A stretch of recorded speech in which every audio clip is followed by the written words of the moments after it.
ہوتی ہے۔ مولانا کو چاہیے تھا کہ فرض کی تعریف کرتے، لیکن انہوں نے فرض کی تعریف نہیں کی۔ چاہیے تھا قرآن پڑھتے، حدیث پڑھتے کہ بھی فرضی چیز کا نام ہے اور اس چیز کے لیے دلیل شرعی ایسی چاہیے، پھر اس طرح کی دلیل پیش کرتے تو ہم اس پر غور کرتے۔ لیکن مولانا نے ہمارا یہ مطالبہ پورا نہیں فرمایا، انہوں نے بغیر فرض کی تعریف کیے، کہا جی میں اللہ کے قرآن سے ثابت کرتا ہوں۔ ہم نے کہا تھا قرآن سے ثابت کرنا ہے، اور ثابت کیا کرنا ہے کہ مقتدی کے لیے امام کے پیچھے سورت فاتحہ پڑھنا فرض ہے، ثابت یہ کرنا تھا۔ لیکن مولانا صاحب نے وہ آیت کریمہ پڑھی جس میں مقتدی کا ذکر ہی نہیں، اور اس کے بعد مولانا صاحب نے مطلقاً الحمد شریف کی فرضیت کے لیے کس کو پیش کیا؟ جلالین والے کو۔ جلالین والا اللہ کا نبی ہے، جلالین والا قرآن ہے۔ حضرت صاحب فرضیت ثابت کرنے کے لیے جلالین نہیں پڑھی جاتی، اللہ کا قرآن پڑھا جاتا ہے۔ قرآن پڑھیے، قرآن کہ کہاں لکھا ہے مقتدی کے لیے سورت فاتحہ پڑھنی فرض ہے، اس کے بغیر اس کی نماز باطل ہے۔ پھر مولانا یہ آپ نے اتنے ماجہ پڑھی، اور آپ نے، مجھے بڑا افسوس ہے، داڑھی آپ کی سفید ہے، لیکن آپ نے سب بیان کی فرمائی، اس کے نیچے لکھا ہے کہ فریضۃ وغیرہ ھذا الحدیث ضعیف۔ یہ آپ کی دیکھی ہوئی کتاب کے نیچے لکھا ہوا ہے ھذا الحدیث ضعیف۔ مولانا ضعیف حدیثوں سے فرضیت ثابت نہیں ہوا کرتی، بسم اللہ قبول فرمائیے۔ دوسرا، آپ نے لا صلاۃ لمن لم یقرأ بفاتحۃ الکتاب پڑھی، اور کہا جی بخاری میں بھی ہے، مسلم شریف میں بھی ہے۔ میں نے مسلم شریف کا صفحہ پوچھا تھا آپ سے، آپ نے فرمایا 169 صفحہ، ذرا آگے بھی پڑھتے نا۔ سرکار کا فرمان اتنا ہی نہیں، لا صلاۃ لمن لم یقرأ بفاتحۃ الکتاب، بلکہ آگے فسائتن بھی ہے، اس شخص کی نماز نہیں ہوتی جس نے سورت فاتحہ نہیں پڑھی اور کچھ اور نہیں پڑھا۔ ایک حدیث کے اندر ما تیسر کے لفظ ابو داؤد کے اندر حدیث صحیح ہے، البانی صاحب لکھتے ہیں حدیث صحیح ہے۔ ایک حدیث کے اندر ما زیادہ کے الفاظ ہیں، مستدرک امام حاکم، ذہبی اور حاکم دونوں کہتے ہیں یہ حدیث صحیح ہے۔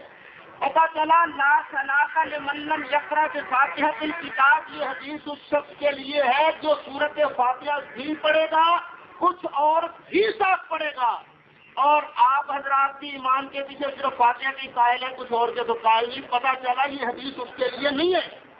دوسری دلیل میری کہ یہ حدیث اکیلے کے لیے ہے، کسی اور کے لیے نہیں، مقتدی کے لیے نہیں، اپنی طرف سے نہیں کہتا، صحابی رسول حضرت جابر بن عبداللہ انصاری صاحب فرماتے ہیں امام کے پیچھے سورت فاتحہ نہیں پڑھنی، ضروری شریف پڑھ رہا ہوں، موطا امام مالک پڑھ رہا ہوں، امام کے پیچھے سورت فاتحہ نہیں پڑھنی، حضرت جابر بن عبداللہ انصاری فرما رہے ہیں۔ پھر آپ نے صحیح ابن خزیمہ پڑھی، صحیح ابن خزیمہ میں سے آپ نے حدیث پڑھی، ہم نے ابن خزیمہ مانگی، آپ نے نہیں دی، حالانکہ یہ حدیث مسلم کے اندر موجود ہے، مسلم کے اندر صاف الفاظ موجود ہے۔ فقیل نے ابی ہریرہ کا، حضرت ابو ہریرہ سے پوچھا گیا کہ جناب ابھی میں امام کے پیچھے نماز پڑھتا ہوں، تو انہوں نے فرمایا تھا اقرا بہذی نفس کا۔ حضرت صاحب آپ نے سرکار کا فرمان بیان کیا، میں نے ابن خزیمہ مانگی، آپ نے نہیں پیش کی، لیکن یہ میرے ہاتھ میں ہے 169 صفحہ ہے، یہ دیکھیے۔ فقیلہ نے ابی ہریرہ تھا، حضرت ابی ہریرہ سے پوچھا گیا، آپ نے نبی کریم علیہ السلام کا نام لے دیا، ابن خزیمہ بھیجتے تو ہم اس پر غور کرتے۔ یہ مسلم شریف کا درجہ زیادہ ہے، یہ ابن خزیمہ کا درجہ زیادہ ہے، یہ بھی آپ بیان فرمائیں گے۔ سنیے، آپ نے کہا تھا جو بھی امام کے پیچھے نماز نہیں پڑھتا ہے، سورت فاتحہ نہیں پڑھتا، اس کی نماز باطل ہے، سورت فاتحہ پڑھنی فرض ہے۔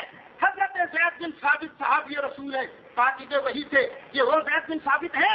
جب آپ کا انتقال ہوا تو حضرت ابو ہریرہ نے فرمایا تھا عبداللہ بن عباس اس کا جانشین ثابت ہوگا۔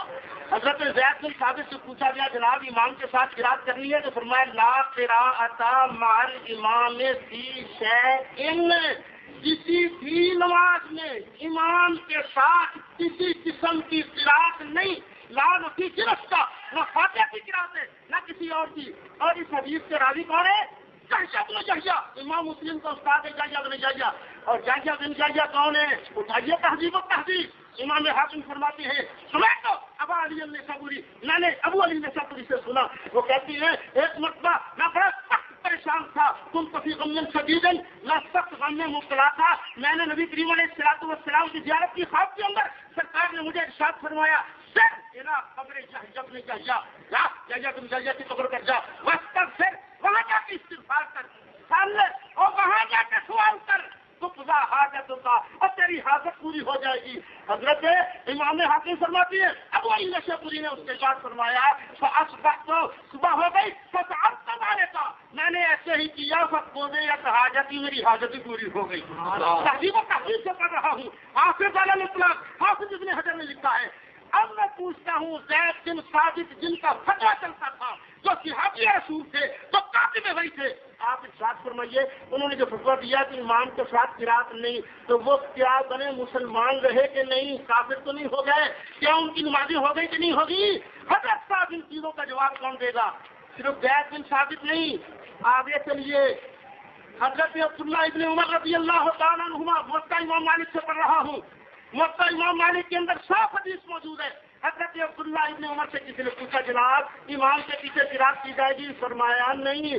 اور عبداللہ ابن عمر صحابی رسول ہے، جب وہی عبداللہ بن عمر ہیں جن کی آپ روایت رفیعین کے مسئلے میں بڑی پڑا کرتے ہیں، وہی عبداللہ ابن عمر ارشاد فرماتے ہیں وہ امام کے پیچھے فاتحہ کے وہ قرات نہیں کیا کرتے تھے. آپ کے علامہ وحید الزمان نے ترجمے میں یہ لکھا کہ حضرت عبداللہ ابن عمر سورت فاتحہ نہیں پڑھا کرتے تھے. یہ اثر بظاہر مؤید ہے حنفیہ کا، یہ اثر بظاہر مؤید ہے حنفیہ کا. عبداللہ ابن عمر ہے، صحابی رسول ہیں، اس کے ساتھ زید بن ثابت ہیں، حضرت جابر بن عبداللہ انصاری ہے، وہ سب امام کے پیچھے قرات نہیں کیا کرتے تھے.